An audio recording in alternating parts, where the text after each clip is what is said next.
to the Deep Sea Podcast. I'm Dr. Thomas Lindley. With me is the Professor Alan Jameson. How you doing, mate? I'm all right. You've got stories to tell? Got myself in a bit of a pickle. You've had a wee hoo-ha. I have. I find myself in somewhat of a kerfuffle. But there's a silver lining, of course. There always is. Describe your surroundings. Where are you? I'm in an empty apartment. I'm 3 days into a 5-day quarantine in an empty apartment near a gas station about an hour south of Tijuana in Mexico. I'm all on my own because it took me 61 hours to get to Ensenada from Wellington, New Zealand, which is where I was last week, which is another story. But so I had the worst journey in the world. Lost all my luggage. It's not even coming now. Wait, it's just gone, your luggage? No, it's been rediverted back to Perth because I've only got 5 days quarantine before I'm joining a ship for 48 days. The guy basically said there's no way your luggage is getting to Ensenada. Wow. Or they couldn't guarantee it. And even if it did, we'd be long gone by then. So they just gave up. Yeah. And so because I'm in quarantine, very strict quarantine, so is everybody else on the ship, but they're all having a great time up the road. But because I was late, They're in the party house. I'm at the solitary confinement house again, which is this is the second time this has happened to me now. And some nice people have been driving around to the Walmarts of the world and buying me clothes and leaving them outside. So I've now got enough clothes for several days. That's got to last me about 56 now, or 46 days, whatever it is. I can't remember now. So yeah, the joys of deep sea research in the age of COVID. Yeah. So locals are bringing you offerings. You're having things left at your doorstep, and they back away, bowing and in fear. No, it's not even that. They don't tell you. They just come and leave it and text you and then say, I've left something at your door. But they don't text you until they've gone, just in case you accidentally meet at the door. But I'm not allowed to go to the door anyway, so why would I? In case you jump out and get them. Yeah. So I'm in an empty flat. I've got a lovely fridge. That's what I'd say. I've got a beautiful fridge, but I've got no kettle or toaster and the TV don't work. So you've been productive then, because you've got nothing else to do. Well, the funniest story was a couple of nights ago. I thought I'd be really productive and make spaghetti bolognese. Right? I thought I'd make the bolognese. So they've left some food for me, right? So I cooked it all up. It was great. Tried to cut an onion with a blunt knife. And I cooked it all up and I had some. I thought, that's great. And I thought, what I'll do is I'll decant that into a bowl for later. And I realised there are no bowls and there's no other pans. So yesterday I had to have bolognese for breakfast, lunch and dinner so I could get my pan back. For the next batch cook. Yeah. Don't think ahead is a lesson to be learned there, people. Don't think ahead. Just eat what you want at the time or you'll find yourself without a pan. Cool. Well, this sounds great for your mental health. This is all going well, but it will all be for something. Can you talk about why you're heading out, where you're heading out on the cruise? Yes, we are leaving from Ensenada and spend 22 days going across to Hawaii. We'll stop at 7 times across what's the Murray Fracture Zone. So it's a fracture zone north of the Clarion, which you've probably heard of, and deploy all the gear there 7 times equidistantly along to Hawaii, and then take a hard left and then do another 7 stations all the way down to Tahiti. So that'll be about 5,000 or 6,000 nautical miles transit. And then I swap over with someone else and they'll take a different line back up to Hawaii and a different line back over to San Diego. And then 2 months later, we'll all come back and do the whole thing again, but run another transit in between the previous 2 to Hawaii and in between the previous 2 to Tahiti with more gear. More gear. And at some point around Christmas, the whole operation will be somewhere in the vicinity of Pacific Islands, somewhere down, somewhere hot. So, but before we get into any of the rest of the podcast, I have to apologise because my little house is also next to a big toll road and there's massive juggernauts coming past every 30 seconds that shake the place to bits. There's big Americans are going up to California. And so you might hear some mad thunder going on, but it's not just big American juggernauts. Love them. We're struggling a little bit with sound tech this time. So your cruise, we talk a lot about the vast unknown Middle Pacific because it costs too much to get there. We've got very few data points from right out there in the middle. And here it is. You're filling in these blanks. Yeah. Because some of the places you're going are hundreds and hundreds of miles away from the nearest data point. Yes. Which was probably taken in like the 1900s. That's the point, is to get right into the interior of the Pacific. The meat of the Pacific. Yeah. Right. Yeah. Get off the shelf, mate. Get into the interior. That's the name of the game. That's a deep sea motto. Yeah, so this whole program's lots of different things. This is not a trenchy one. It's not a fracture zone one. It's the abyssal plain one. So we'll finish this big trans. So that'll be, by the end of this year, that'll be 6 big transits across the Pacific. But then there's one more coming up next year, which will be from Tahiti all the way to Chile. And so that'll complete that big square, which is really looking forward to seeing. I mean, to be fair, this might be the single most boring data set we ever collect. But then we know. Then we know. Someone's got to do it, right? It doesn't all have to be sexy. Yeah, fill in those blanks. Anyway, I was talking about the silver lining to my kerfuffle. Oh, I'm sorry. I thought it was the spag bol. No, not at all. No. The silver lining is that I find myself here with nothing, and so I have no microphone of which to talk to you except for my earbuds. But because I've got such a big empty apartment, and I've got nothing but a laptop and some earbuds, I can walk around. I'm actually having a cup of tea right now, which is a far cry from the days of being squashed into my wife's wardrobe. And so this is almost liberating. The freedom. This is the first time I've ever done a walk around podcast. Oh, give us a good old tea slurp. Good old British tea slurp. Oh, that's good. I feel refreshed by that. Yeah. I feel better. Yeah, and it's also English breakfast tea as well, Tom. You'd appreciate that. Of course it is. Yeah. In a big mug, in a big builder's mug. Of course, yeah. Milky. Anyway, we're talking about deep sea again, aren't we? Yeah. Yeah. It's written on the podcast, I think. Oh, I could talk about why I'm missing lovely British tea. Why? Why I sound a little bit different. Because I've looked out the window and there's New Zealand out there. Is there? Yeah, there is. It's not the old Zealand, is it? Are you sure it's the New Zealand and not the old one? No, it's the new one. I can tell by the model number. So yeah, my big news would be that I have. Oh, actually, I decided to transfer this in the medium of puns, and actually to give you a shout out to a friend of the show, Shelley, because these are her puns. But I have received an official from Ocean. Oh yeah, okay, yeah. Yeah. Yep. So yeah, it's good, isn't it? Yeah, I'm now working at Te Papa, the National Museum of New Zealand, in their fish collection, messing around with all their fish. Yeah, I've only been here, it's about a month now, still settling in. Massive culture shock, moved the whole family across the planet. You'd know about that. You know what that's like. It's easy. I've also defected to the global south. You fill out 3 forms, somebody stamps them, and then you've emigrated. And it's as simple as that, and there's no expensive forms or anything. So yeah, it's still getting used to it, but hopefully I'll have some interesting stories to share because it's a really active fish collection and wider museum. It's a big research museum. So yeah, watch this space for tales from the New Zealand collection. Well done, Tom. Congratulations. Thank you, mate. So there we go. In admin stuff, they're still getting patrons. We're still having new patrons join. It's really lovely. So shout out to the new patrons since the last time. Rebecca Cloud, Jake Hewitt, Ken Stowe, Megan Jones. Thank you so much for helping support the show. And we have been... Well, we've got a Discord for patrons, and it's been a lot of fun, actually. We're slowly building up people. We're building up topics to chat about. And yeah, after last episode, you asked me to give you a link, and so now you're there. And how did you choose to express that, Alan? What are Tuesdays now? Can you remember? Douche Tom Tuesday. So I've decided that every Tuesday I just tell all the patrons something embarrassing or horrible or stupid that Tom's done. So it's really high-end thinking man's content.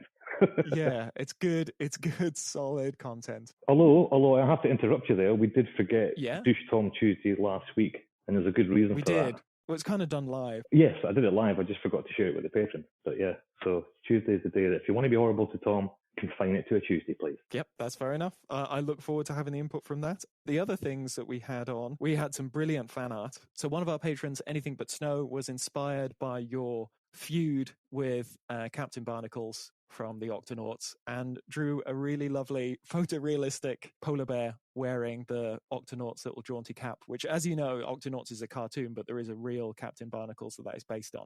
And that's the one that Alan has a feud with. Are we actually calling it a feud now? I like it. I like a bit of celebrity beef. I think it's quite good. Oh, okay. Yeah, I'll take that. Wait, I think in the episode you do threaten to fight him.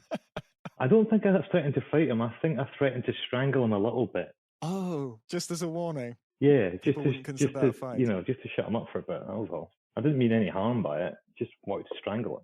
Oh, okay then. We'll definitely post that fan art with permission. And that chat led on to she was interested in how to get involved in using her art for SciComm or taxonomic illustration. So we gave a few suggestions, but if anyone of our listeners, has suggestions how to use your artistic talent to join sort of scientific outreach, preferably to be paid for that talent because artists get a lot of do it for exposure stuff, then listeners, please let us know if there's anything we should be talking about. And you can join in on Douche Tom Tuesday as well. You can. It's paywalled, but yeah, turns out everyone's got a price, and I'll just be bullied online if you join the Patreon program. Oh, and thank you for anyone who bought merch as well, and just subscribing to the show. It all has been great. Do we have a soundtrack for this month, other than you making a cup of tea and having a good slurp? Soundtrack. Oh, that's an interesting one. I personally don't have one because I live in a world of silence. I listen to two things. One is the sound of my own footsteps pacing around in a circle, or a combination of my footsteps pacing in a circle whilst eating nachos. And the odd truck. And the odd juggernaut coming screaming past every couple of minutes just to shake the place. So that's my music of the month. Okay, all right, we can go with that. It can be a more abstract one. So, what's been going on in Deep Sea News? There is an amazing sort of full-size 3D scan of the Titanic shipwreck captured, and this has been posted a few places online. You can watch some videos or sort of have a little look about it yourself. It's a sort of false color image, but it's a fantastically detailed 3D model of the wreck as it currently stands. Well worth having an explore of. But spoiler alert, it's still wreck. Well, it's not healing. Yeah, it's not magically put itself back together at all. It's getting better. It's getting better. It's not, though, is it? We spoke to Laurie about this last week. She can confirm too that it's still wreck. It's being munched on from within. Even the bits that look okay are just wafer thin now. Yep. There was a new cave eel discovered. Loving a bit of new cave stuff. The interesting thing about these ones is the eye on one side was getting covered in skin. So we were almost seeing the degeneration of the eye as this species sort of specializes for going further and further into the caves. There was only like 3 specimens, I think, so not particularly abundant, but they do seem to have the skin growing over their left eye always. Why? So that was... There's an obvious big question there. Why would the skin grow over one eye and not the other? Why is it not symmetrical? I'd want to see them in action. I'd want to see how they were lying. You know, are they lying sort of almost like a flatfish, like on their side with one eye pointing up and then the other one, it's sort of degenerating. Maybe they swim round in circles in a clockwise manner in a pool, and they just need one eye to keep abreast on what's going on around them, but the other eye is just grinding against the wall. Much like mackerel, their head shape changes. Yeah. That was a little factoid you came out with over the week. Yeah, have you not seen mackerel in an aquarium? I have. They don't look happy. Well, they look too stupid to be unhappy. Yeah, the head completely changes shape. They've got this big brick head rather than the pointy one. And apparently, because I actually said to somebody, that looks a lot like a mackerel if it wasn't for the head. And they went, ah. It was once. Well, that's what happens if you put them in a tank. So why did you do that? Shush you. Yeah. Yeah. Does that not suggest they're not supposed to be in a tank? Shush, get out. Get out. We've had enough of your sort. Yeah. Remember we covered the arguments about the origins of life and whether the furthest ancestral form was a sponge or a comb jelly? Yes. There has been a new chromosomal total genome sequencing sort of approach looking at changes in where genes fall on the chromosomes, because actually that bigger rearrangement, it's not likely to go back again. That would be like shuffling a deck of cards and getting the same. Yeah. So by looking at that, there is indication that it's now the comb jellies. Ooh, the ctenophores. The comb jellies are the sister group to all multicellular life. Who's got the record for the deepest ctenophore? As a guess, I'd say it's probably you. Yeah. Yeah.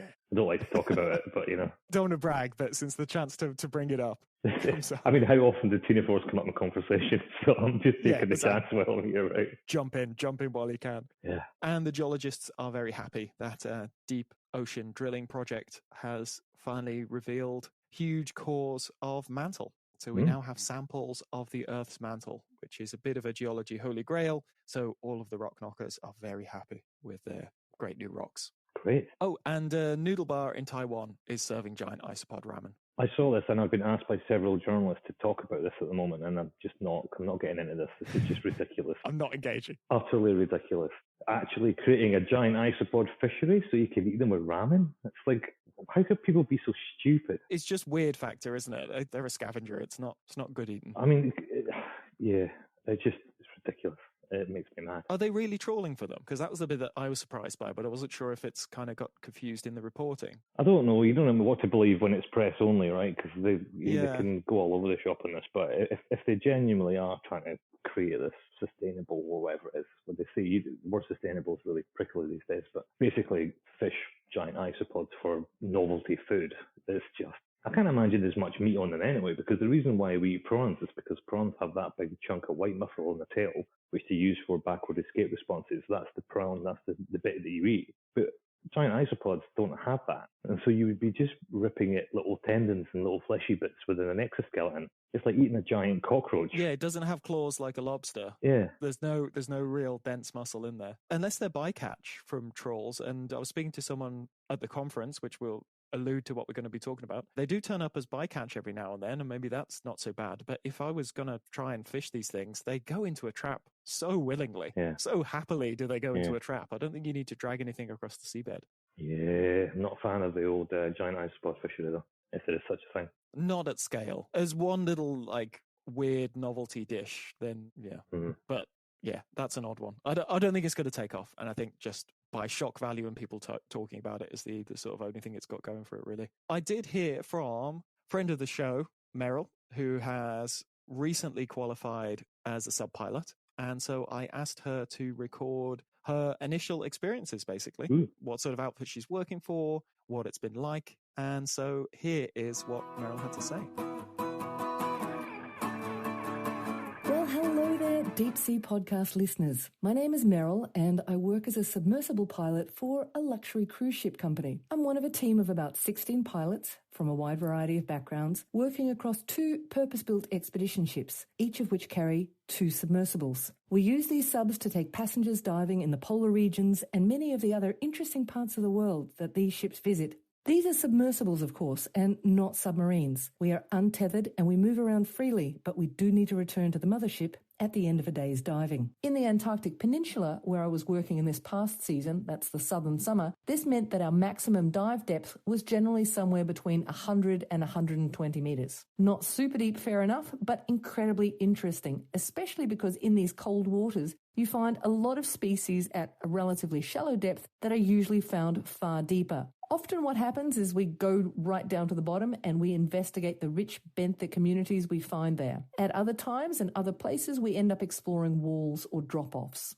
When we brief passengers about what they might see during the dives, we start off by telling them what they won't see. And in the Antarctic, what they won't see is whales and ice. Whales tend to avoid submersibles like ours because we use sonar to help us navigate.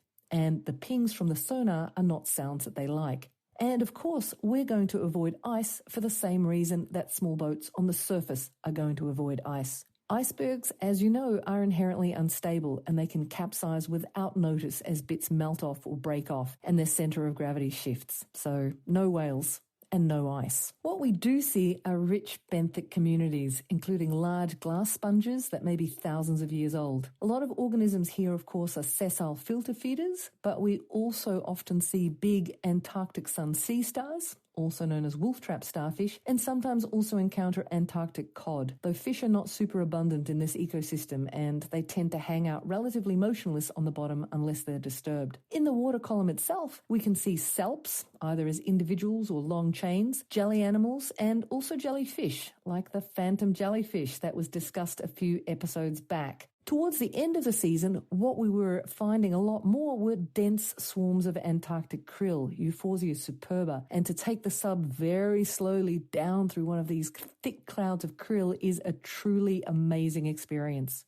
In a few days, I'll be heading north to join the ship for several Arctic contracts. We'll be diving the subs around Iceland and Greenland in the Atlantic, and then navigating up through the Northwest Passage and the Bering Strait into the Pacific, exploring the coastlines of Arctic Canada and Alaska along the way. Until then, thank you for listening. But the more eyes in the sea, the better. And actually, this is already paying off because one of Meryl's colleagues made an interesting observation of an anglerfish, and that has already been incorporated into a scientific paper. So this is kind of an extreme version of citizen science. But yeah, the more eyes in the ocean, the more chances we've got of seeing something interesting. And it's really good to link up scientists with those eyes in order to give it context. And rather than just being an interesting observation, actually a scientific data point. Oh, listen to that tea. This is like a whole new podcast. It used to be a bit sort of laddie and Larry and beery, but now it's just like Alan's cup of tea hour. Yeah, come round. Come hither. Oh, sit down. I'll put the fire on. Yeah, let's talk about giant isopod fisheries. Make you a cup of tea. Yeah. So we got to hang out at the 10th International Crustacean Conference, which was being organized with NIWA, who's like the version of NOAA down here in New Zealand, and the Papua Museum. So you were over as a keynote speaker, Alan. I was. And it was a chance for us to catch up for the first time in ages, get down the Welsh Bar, the Did. only and / best Welsh bar in the Southern Hemisphere, and catch up with loads of people we haven't seen since lockdown, since everything went a bit crazy. That was great. And so I took the opportunity to go and see an old ship that I used to work on 10 years ago called the Kaharoa, because I know it's getting scrapped soon, so I went to pay homage. Managed to get the old First Officer Steve out of his beekeeping retirement. We went down to see it together, so that's cool. We saw a bunch of other scientists as well. Had lots of meetings offline and gave a little talk. And we got to go to the Welsh Bar pretty much every day. Did. Yeah. And they remembered us despite it being 9 years, and that's probably a bad sign. It's probably a bad sign, but they were very happy to see us again. And they weren't being polite. They really did remember us. Yes. Oh dear. And didn't he say like, I was just telling someone about you the other day. How strange that you should come in. It's like, it's been 9 years. We got off the plane about midnight. I mean, about 1 o'clock in the morning, walked in the Welsh Bar, and the guy was still sat there. He's like, it's you. And it's like, you're still here, really? It's like, yeah, that's very cool. Love Wellington. Great. Oh, I do love it here. It's a fantastic city. It's just weird. It's a really good kind of weird. Not many chains. Everything's like little bespoke shops. Yes, it is good. But it was an opportunity to chat to a bunch of people while they happened to be there. So sorry for the free and loose layout to this episode. It was just a chance to chat to lots of people as we got bumping into them at the conference. So Alan can attest to how horrible planning such a huge conference can be. It is a huge and stressful amount of work. It was horrible. I don't think I'll do it again. I found it an absolutely thankless task. I didn't appreciate what was taken on at the time, but I won't say what conference it was because I hated every minute of it. And the backlash and the comments at the end were really quite horrid. And it was utterly thankless, and I'll never do it again. There we go. That's Alan's day. But after the main conference had finished, just before the conference dinner, I managed to catch up with two of the key organisers to discuss how it all went and their thoughts and feelings on it. So here is Kareen, Schnabel and Rachael Peart. I always remember Rachael Peart's second name because the drummer in Rush is Ian Peart. Oh, well, there you go. I've never asked him if they're related. Can't be a common name. Oh.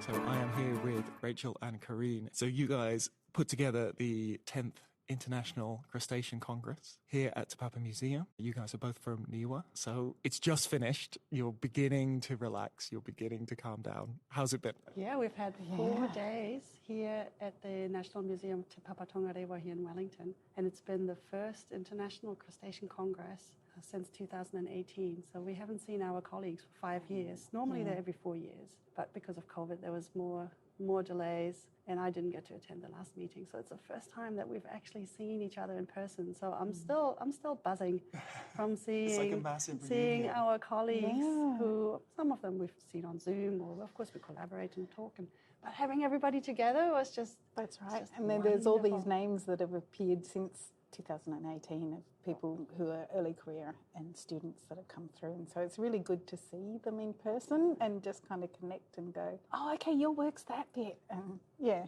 Actually, that's an interesting one. Do you have any tips for a student, say, going into the conference for the first time? Like what a scientific conference is like? It's really easy to get overwhelmed by all the people and all the people that seem to know each other. So having at least one face that you know and that is familiar is a really good jumping point. It's okay to latch on to people. Yes, yeah. And actually go, no, I'll go out with them afterwards, even though I'm exhausted and I'm totally wrung out, and just to maintain those networks. The social moments are really, really powerful. The talks themselves almost, it's a great chance to introduce yourself, to like, they put the face to the work, but it's the little relaxed bits afterwards where... The talks are just the sparks, aren't they? Yeah. To put yourself out there. And that's really difficult to do, to put yourself into somebody else's face. But I think just about generally, the senior scientists are not scary. There's a couple. I'm just going to say I'm still scared by a couple of them. But, you know. But just walk up to them or find some way to just have conversations. I do remember, it depends on the meeting too. I've been to meetings which made it quite difficult to connect, but I really am struck by how sociable our particular bunch of crustacean scientists are. and that came through at the closing session that we just had. And it's just a really wonderfully cohesive and sharing and very warm community, and really wraps itself around particularly the younger scientists as well. And that really comes across. You see the confidence build over the conference as they sort of relax. Yeah, such a diversity of topics and people, and really, really successful. But I'm also really glad it's over. You can finally relax. And they got a very sort of New Zealand welcome, a very Aotearoa sort of welcoming and structure to the conference. I know that we've got a lot of international visitors. Yeah, that was very special. We thought we would, as you do in New Zealand, you welcome with a Māori welcome, but there's various levels of it, from saying hello to the full pōwhiri that we got, which was the invitation to the marae that we have at Te Papa, and welcomed by the iwi residents and the local Taranaki whānui, Ngāti Toa, and it was just a really powerful way to be welcomed with the sun shining through the coloured glass and the amazing marae. I think that was a really quite special experience to showcase, to welcome to New Zealand. The last one was in Washington, the previous one before that in Germany, the one before that in China. So our delegates have gone around the continents and taking in a little bit of that local culture, and this is the way to really showcase how we are welcoming. Even though it was completely into their Māori, I think people got the idea of the welcome, of the sense of place, of the connection that people have with other people and place. That's great. With a bit of comic relief too, because the other side, the welcoming side, does the welcoming in Te Reo Māori, and we couldn't understand, or nearly all of the delegates couldn't understand, and there was like Māori, break, crustacean, Māori, and we all had to laugh, and that was one of those real icebreaker moments, which was quite definitely special. Yeah, because it's such a grand atmosphere. It's quite an intense experience. Then that little moment broke it, and it was like, no, it is a welcome. And then we had a phenomenal kapahaka at the welcoming reception, which numerous people were in tears from Ngāti Toa, and they came, and it was very powerful, and a lot of people really were impacted by that. They were just like, I feel really connected and welcomed. And that's wonderful. Yeah. Have you ever organised a meeting?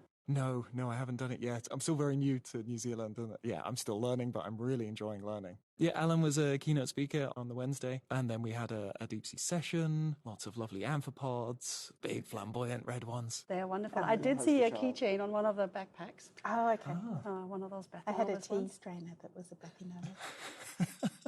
I do like merch. Actually, jumping off from that, you guys had like a charity raffle. One of the things looked rather familiar. Yes, so we have the Ray Manning Bazaar. So Ray Manning was a stomatopod worker way back when, and he passed away a little while ago. But people bring their crusty merch to each conference, and people do a silent bid, and the money goes to our student awards. And I contributed a face mask from the Deep Sea podcast of course, the crustacean, not the squid. Of course. And I was aware of the conflict between the crustaceans and the fishy people, and they're like, crustaceans are just fish food. So it was good that we had the I am your tongue now, just to keep us fish people in our place. It's like, it's not a one-way street. It's fantastic as a face mask, because really, it's in the right spot. I was really surprised to see that. I really enjoyed that. So speaking of the student prizes, sorry to put you on the spot memory-wise, but I judged one of them.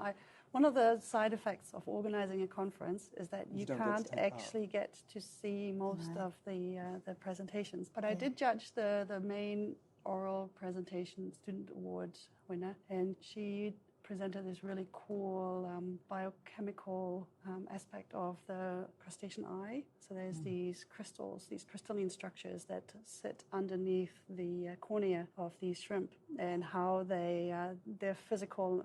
It's a collaboration between physicists and chemists and biologists, looking at the distribution of these crystalline structures under a crustacean eye and how they adjust that to light. So these were different shrimp and larvae that were in estuarine settings and in deeper waters, day and night, and the background color was actually being matched by these crystals. So the brackish browny estuarine waters, their eyes ended up being more yellowish. And then the open water, clear blue waters, their eyes looked quite a bit more light silvery or turquoisey. And then that was matched dorsal, ventral, back, top and bottom with the background, the light and the dark. So it's a camouflage thing. It is a camouflage thing, and it is a really quick response in the way that these little crystals are being shuffled around, essentially. That's what my take was on that talk. I'm not a specialist, but I remember walking out of that talk and I wrote on my little judging sheet, favorite,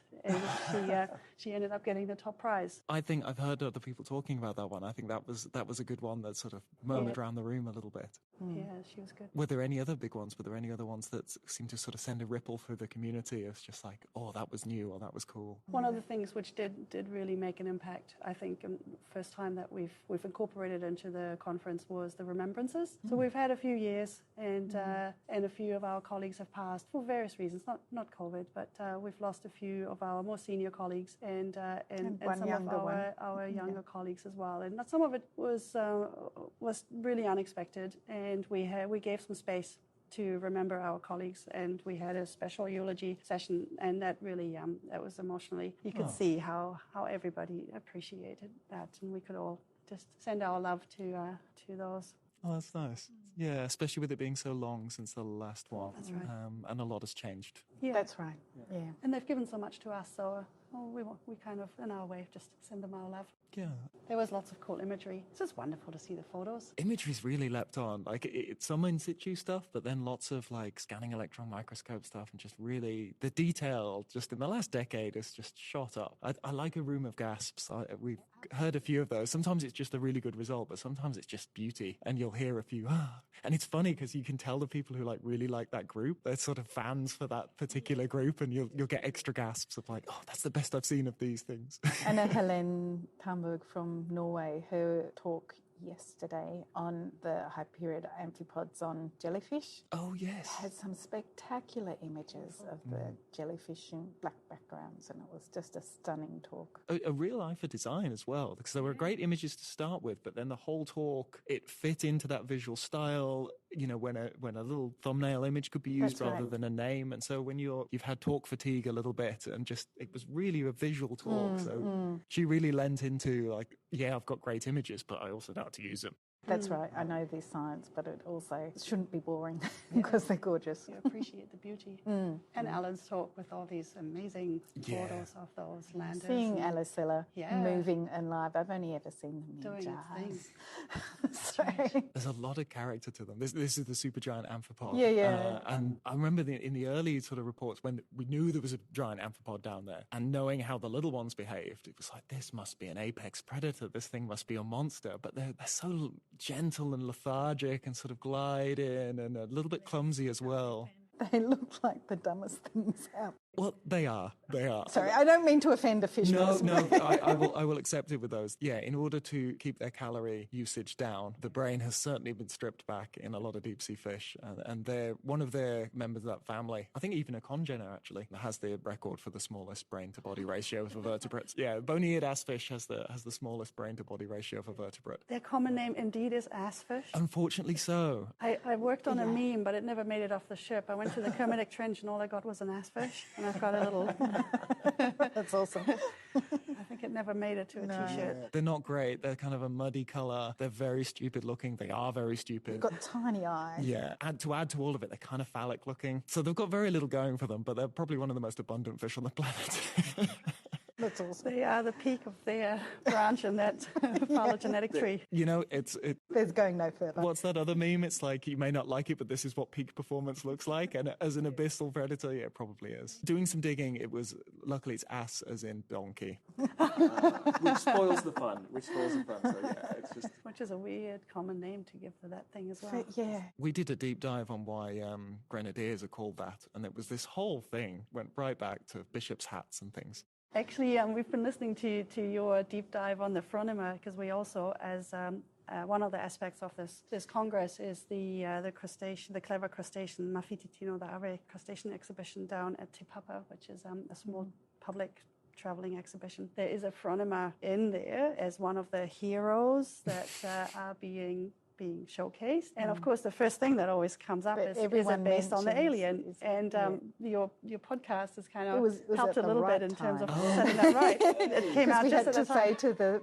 comms people. Oh, because they're desperate to like, yes, please. And we kept pushing them away from saying it was all alien type things. Oh, that's great. We enjoy digging around for that one. Yeah, it's a shame when it's a fun one, but yeah, we should strive for accuracy. That's the problem. It's the fun stuff that really propagates, and it takes so long to unpick it.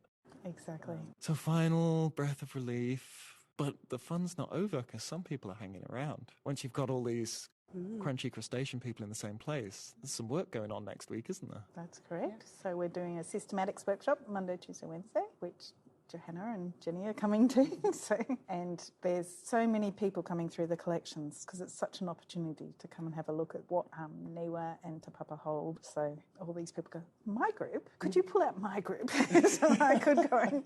And someone said to me, I just want to just wander through the collections and pull out the specimens that I want to look at. And they're not allowed to do that. So there are lots of people hanging around next week to look at further crusties. Yeah, it's a long way to come, and there's a lot of talent that's collected in the same place. Yeah, and New Zealand happens to be on a really unique place on Earth. It's so isolated. It's so far from so many places. And we've determined that for the crustaceans, about 40% of the fauna is endemic. So we've got a lot of these animal groups and species, genera, families that are really unique, that are missing in people's data sets and their genetic trees and their morphological comparisons. And so they are itching to get their hands on some of these animals that we hold. And this is an opportunity to just nip next door. And we're going to have a great opportunity to train up some younger scientists, with some of the more experienced ones being here. We lured them in with the temptation of the collections. We need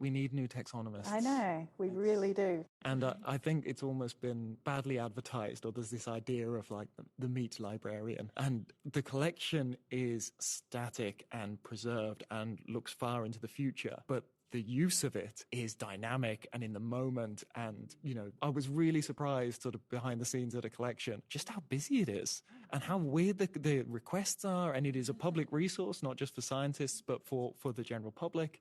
And so, this idea that this is a collection that has existed for hundreds of years gives it this static feel. And there is a lot of care for the specimens themselves. They are incredibly precious, but the people who use them are flitting around all over the place. And it's the cutting edge of a lot of research. It is not stagnant, or it's not the old way of doing things. I think it's really good that these young folk are getting to be excited about it. And on an emotional level, like being in the presence of the animals you study, you can't really top that. So still lots and lots to be done.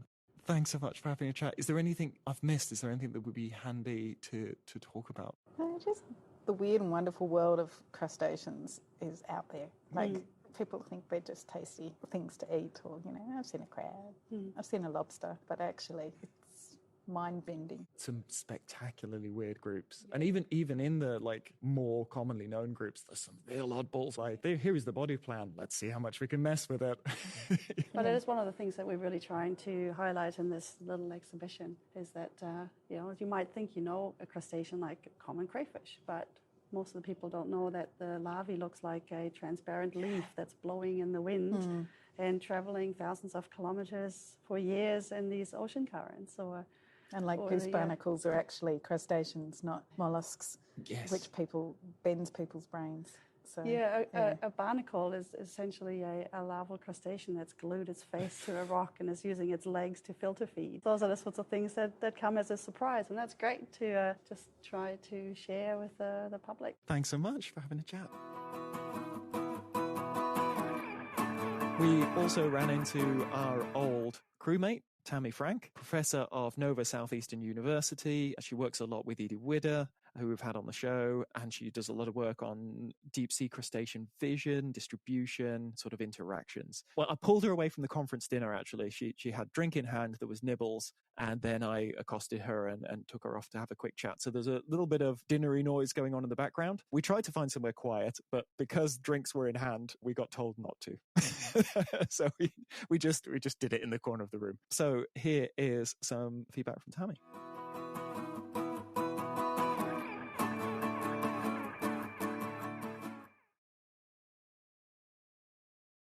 We should probably do an intro. I'm here with Tammy Frank, Professor of Knauber Southeastern University, expert on crustacean vision. That'd be a fair bet. Deep sea ecosystems, crustacean distribution patterns, and how light affects their distribution patterns during the day. There we go. And sub-veteran, you were just telling me how many sub-dives you've had.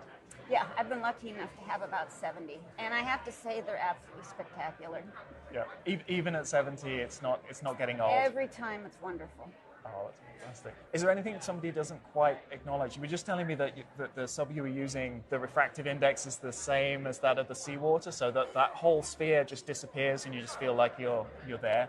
Yeah, you feel like it's a comfortable seat. The Alvin, which is the Woods Hole submersible, my friend described it as basically sitting under your desk for 8 hours because it's a very cramped environment and you have to bend on your side to look out the porthole. But the JSL takes 4 people, a pilot and a scientist in the front and an accessory pilot and a scientist in the back. And so in the front, you're basically sitting in a very comfortable chair. And so it's like sitting in your living room watching all this spectacular ocean life whole go by. Panorama. Are you far enough forward? You get sort of a full 180. You get sort of to. Yeah, in the front you do. Yeah. You get the IMAX. You sort of lose your peripheral vision, and you just get to be there. And it's nice because it's a very thick plexiglass sphere, so it's temperature insulated.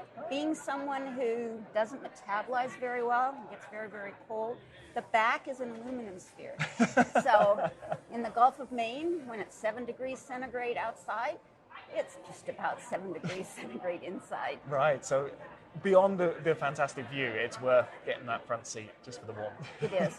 I mean, in the back, we go down wearing normal clothes, but then come out looking like a Pillsbury Doughboy because we slowly pile on layers. And so by the time the dive is over, we're little frozen tidbits wearing hats and mittens. And even though it's warm outside, the hull in the back hasn't warmed up yet. And so for us, it's absolutely freezing. Oh, and it's not like it's you're moving around. It. It's yeah, still but worth it. It's still worth it. Still worth it. I'm willing to suffer the cold. Even 70 times. Yes.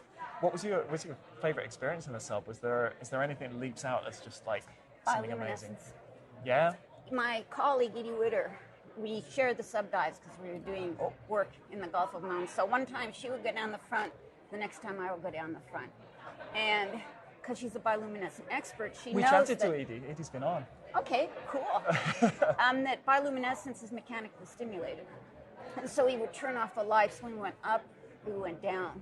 And Edie has a classic quote that everybody seems to remember where she said, "It's like the 4th of July down there," which is a big holiday in the States because it's our Independence Day. And she's absolutely right. It's like explosions of fireworks going off. I need to see it. I've seen glimpses of bioluminescence, but I've not been, I don't know, that being immersed in it, especially long enough down there that your eyes have adjusted and it's sort of revealing itself. Once you get down by about 500 meters, there's not much downwelling light for us to see. And so the bioluminescence is so bright that any motion at all, you'll see it. You don't really have to be dark adapted. Well, that's amazing. So how did you find the conference? Very interesting. I learned things that I didn't know. I learned that I'm glad I'm actually not working in genomics because I don't find phylogenetic trees that interesting. But there were a lot of deep sea amphipod talks here that I don't really know that much about them, and that was very interesting. And then Megan Porter gave a dynamite talk on vision, which is my specialty, so of course it was a dynamite talk. Was that the crystals in the eyes? No, that was a student. Yeah, that was her master's. She won the student prize. Yeah, and I was talking with her because all the time on the cruises, we see these little tiny larval forms, look at them in the microscope, and they have bright blue eyes. And my students was asking, why are they blue? I said, I really don't know. But because of her talk now, I know why they're blue, and it's actually extremely interesting. So that actually probably made the conference worthwhile for me. It's usually that one talk that stands out where you go, I had no idea, and now I know. And in a field you're familiar with, it's when you're just like, that's what that is. I've been looking at that for years. Exactly. Unfortunately, she finished her master's, and now she's going off in a different direction. No. Because I told her, we get these. She was talking about that she didn't have a lot of crabs. She had mainly shrimp larvae. And a lot of what we see on our cruises are crab larvae with blue eyes. And so I was going to offer to send her pictures or collect some for her. But She's shifting topics. What could possibly tempt her away? Well, she said actually her passion is chemistry. And so this project was a huge collaborative project between chemists and ecologists and marine biologists. And so... Well, leaving on a high. Yes, Student indeed. talk winner. Yeah, exactly. And well-deserved, I think. Her research was excellent, and her presentation of the research was very clear on a topic that most of us don't understand that well. Fantastic. Yeah. What was the other talk that stuck with you? There was a talk on amphipods feeding on bait at depth of 6,000 meters and then I think 850 meters. And apparently snailfish aren't found below 6,000 meters, or they weren't until Alan discovered one in his later. But in the trench that we're in, yeah, the 8,200 would have been beyond the fish. Yeah, and so he showed video of, in the one case, initially the amphipods were on the bait, and then the snailfish came in and just decimated the amphipods. And he showed us the gut contents, and it's filled with amphipods. And the odd thing is the amphipods never came back. So even though the snailfish don't eat the bait, only the amphipods do. So even though there was plenty of bait left, the amphipods never came back. In the deeper site where there's no snailfish, the amphipods decimated that bait within like 24 hours. And to make it clear to our listeners, the bait was a whole dolphin. It wasn't a small. Yeah. It wasn't a mackerel. Right? Yeah. No, it's a big fish. Yeah. Oh, I just loved seeing that many snailfish all at once. That was really we've not gone so long term, so yeah, seeing a great big pile of Mariana Trench snailfish was that was the treat for me. His study was, they must have had remarkable funding to be able to go down that deep repeatedly. But they went down on day 1 and like day 3 and then day 10 and day 20 and day 30. And my question was, how on earth do you get the funding to have that many submersible dives repetitively in 1 year? Yeah, lucky. Exactly. Thanks so much for taking a second to talk to me. I'm sorry to pleasure. pull you away from a lovely dinner and better company than me. But thanks for having a chat with us, Tammy. Happy to do it. I first met Tammy Frank in 2007, which was the first ever trench job I ever did. The idea was that her and the bioluminescence folks and the brain surgeons were trawling at like 500 meters, 1,000 meters, and we were firing these things down to 10,000 meters. So she was kind of hanging around all the time. It's fascinating what they do. It's all brains, light, optics, lots of crustaceans. So she's a fascinating person. She's almost the last one of that old guard of bioluminescent science, you know? She's good fun. She was a good chat. She was good company at the conference. Yeah. And she accidentally found the podcast when I mentioned it, so she's probably listening now. Hi, Tammy. Hi, Tammy. And apparently when Ash was getting the permission to talk on the show from Niwa, the comms person became a listener. So hello, Niwa's comms person. Hello. I'm local now. Say hi. I've just remembered a Tammy Frank fact. She can speak German. She can speak German. She can. She can. That bombshell of a fact. Yeah. Who could believe it? One of those bilingual people. Oh. No, lovely person. Great working with her. Yeah, she's good fun. I also got a chance to meet in person and chat with Henry Knauber. Oh, sorry if I've butchered your last name. I didn't check how it was actually pronounced, so sorry, Henry. But I realized we've actually been speaking before about communicating the deep sea and fun SciComm outreach and how to sort of make science more accessible. And he's really taken that and he's running with it. So Henry has some brilliant German language content over at Instagram at Bissell Arium. We'll put links in the show notes. And I was really impressed with the quality of it. So we chatted when he was first thinking of sort of putting something like this together. And now it's like a really mature channel. So I know we have listeners in Germany. If you get bored of our silly voices and you want something really good in your native tongue, or you fancy learning some German, Henry's stuff's really good. So check it out. I've taken a quick little sidebar with Henry Knauber just to have a chat because we realised, well, thankfully you reminded me, but we'd actually had a little chat together on the Deep Sea Society Discord. Yes, Deep Sea Biology Symposium, I think it was. But we were chatting about science communication. Exactly. And how to talk to people about the deep sea without going monsters. Yes. And so how has that been? Like, what have you done? Yeah, ever since I picked up my PhD, that basically started right after DSBS, where we both got to talk a bit. I also started to do a SciComm project beside websites, a German one, because there are a lot of people out there on social media that you can follow that do deep sea SciComm in English, but I was thinking that we lack something like that for a German audience. And we know from our stats we have German listeners. So yes, that is nice. That's wonderful. I mean, I'm one of them. So, but what a bar to entry? You know, science is hard enough anyway without a second language sort of filter working on it.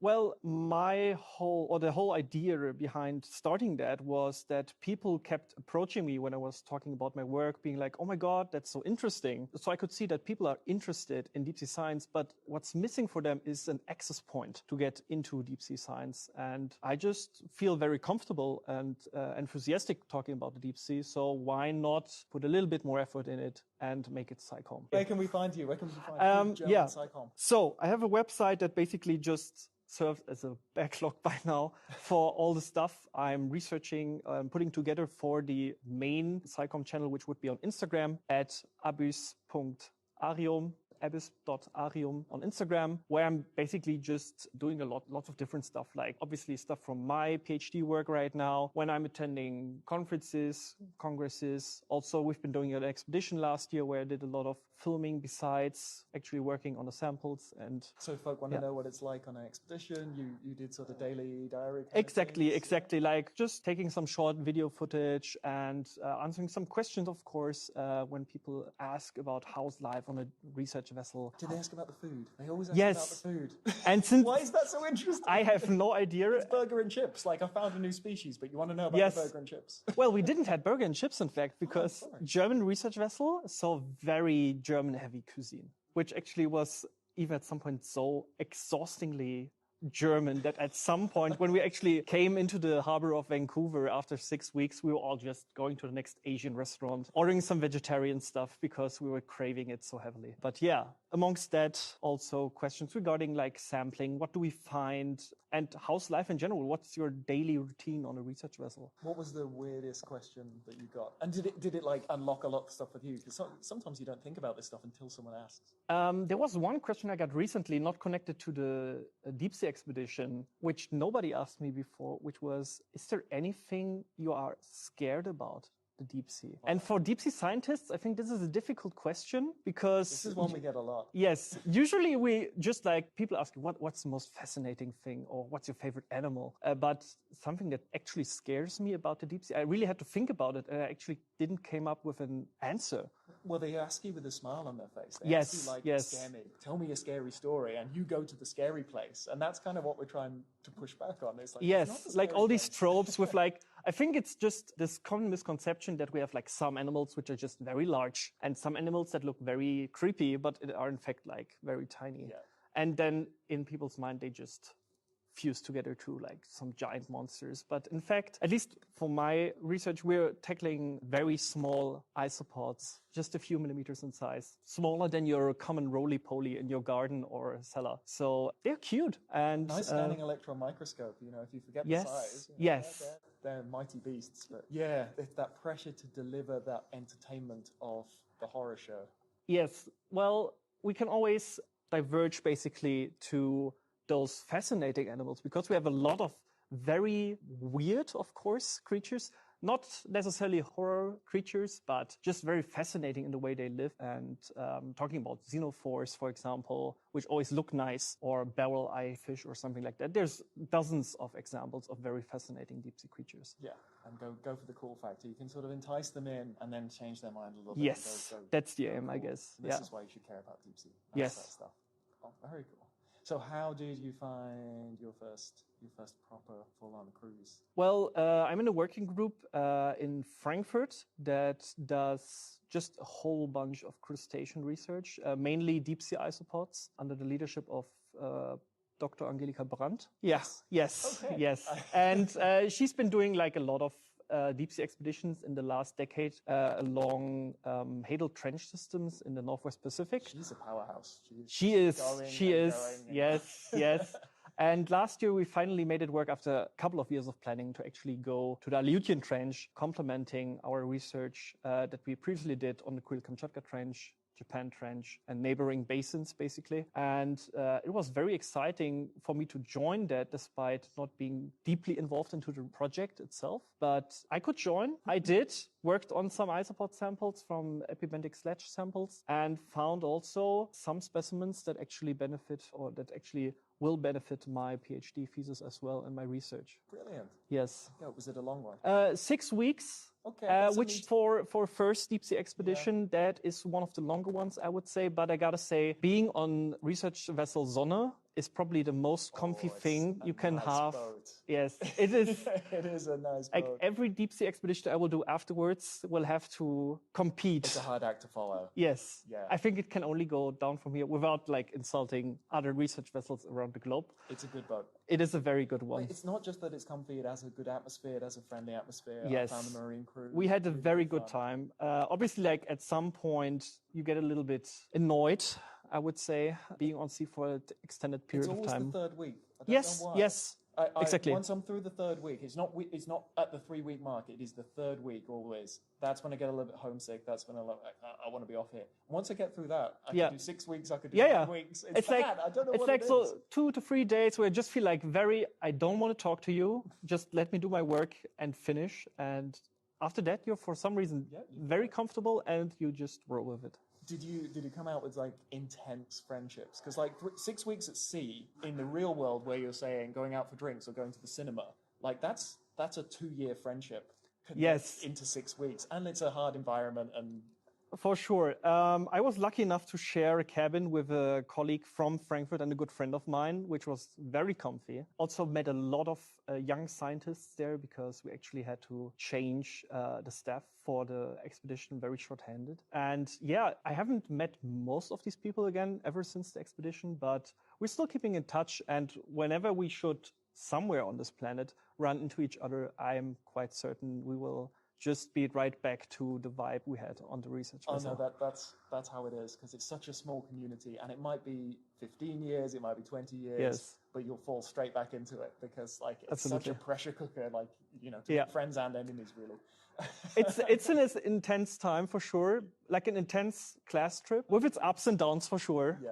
But I guess most of the people, if not all, I can judge, would definitely just go straight for the next one if they could. Yeah. Yeah. It's a fantastic opportunity. It's hard work, but it's a great opportunity. And you did this like in COVID times, in the dark times. Yes, it was troublesome and definitely also didn't help lift the mood on board, but we pulled through, and it's one for the books that we now actually had research or deep sea expedition with a pandemic going on. Yeah, and one of the few people without a gap in their data set.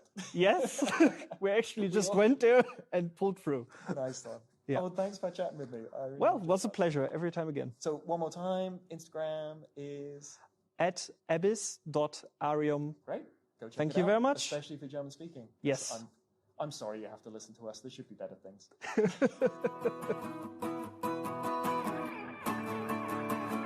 So Henry speaks German as well, given that he's German. Oh, is there a theme? I don't know. It just seems to be naturally evolving. So. Well, they like that marine science. They do a lot. They do. Love the German ships. Actually, yeah, the German ships are really good fun. Did you ever go on Meteor? I feel like I might have done as part of the Coralfish project, but... Yeah, Meteor's a fine vessel as well. Meteor's great. The old Sonne was my favourite. The new Sonne is great, but the old Sonne had loads of character.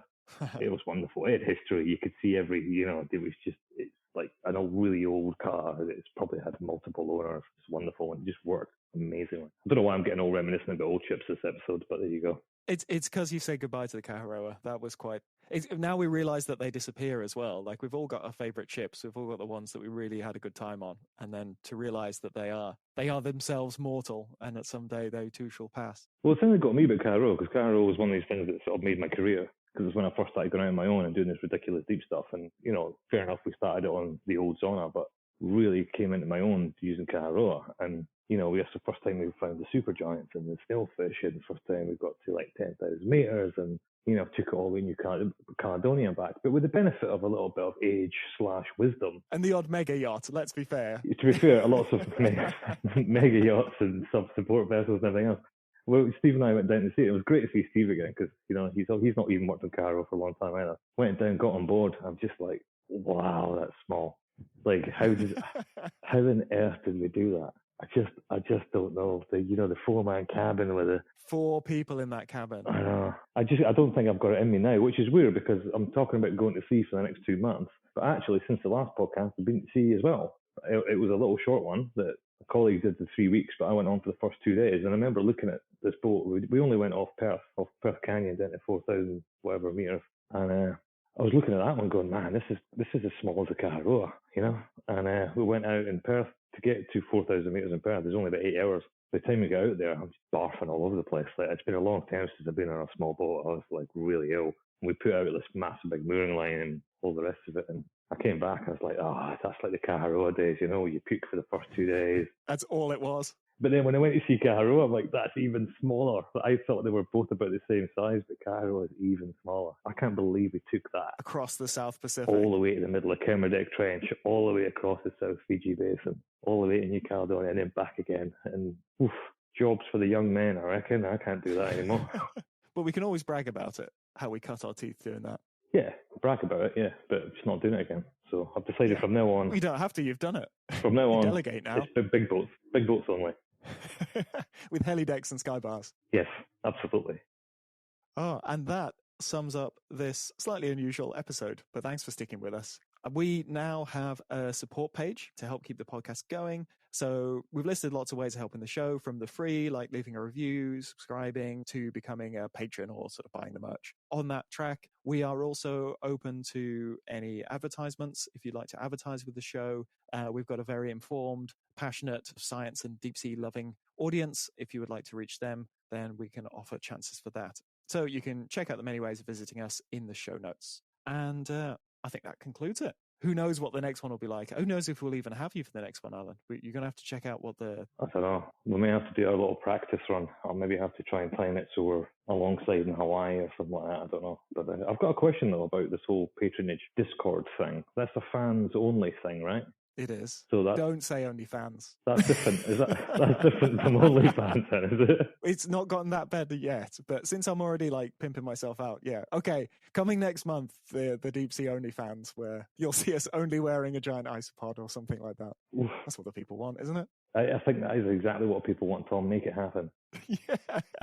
Yeah, whatever it takes to keep the podcast going. All right. I'll do that. All right, but at the moment it's fans only, so I can put my trousers back on.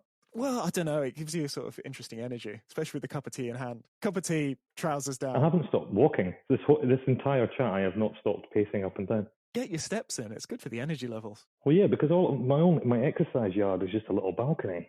Yeah, that's it. Exercise yard. You pace like a caged tiger. Yeah, the folk up the road have got a swimming pool and an outside restaurant. You can hear them having fun. Oh no, they're miles away. They're well away from me. Their biggest issue is they've got snakes. They've got rattlesnakes up there. No rattlesnakes in here. They wouldn't be allowed in. They'd have to quarantine. So if one comes in, you've got to keep it. Do you know I've got on that board that I'm actually starting to build a jetpack out of my recycling? Updates, please. So you're going for full Mandalorian jetpack? Yeah. Because that's just a box and some tubes. When it's time to leave, I'm going to light it and jump off the balcony and see if it works. I don't think this is good for you, mate. I don't think it's good for you to be on your own. No. It's only day 3 as well. Left with your own thoughts. Yeah, a little bit, yeah. But no, it comes a time in every man's quarantine where he has to build himself an imaginary jetpack. In fact, it's not imaginary, it exists. It's just made of 2 pizza boxes, some kitchen roll tubes, and an old plastic orange juice bottle. Pictures, please. Pictures for the feed. Of course. I was using 2 expired COVID tests as my ignition switches for it. I'm really thinking about this too. I got a warning from the second engineer on the ship to try not fly too close to the sun. Quarantine, eh? So on that, we'll deep sea next time, and I'll miss you already.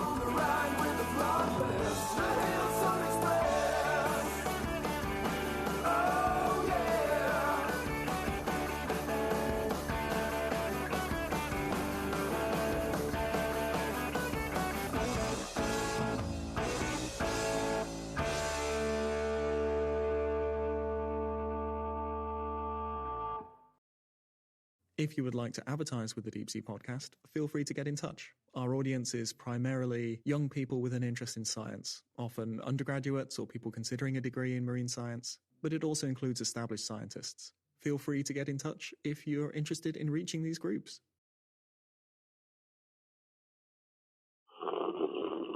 Oh, that is... Why...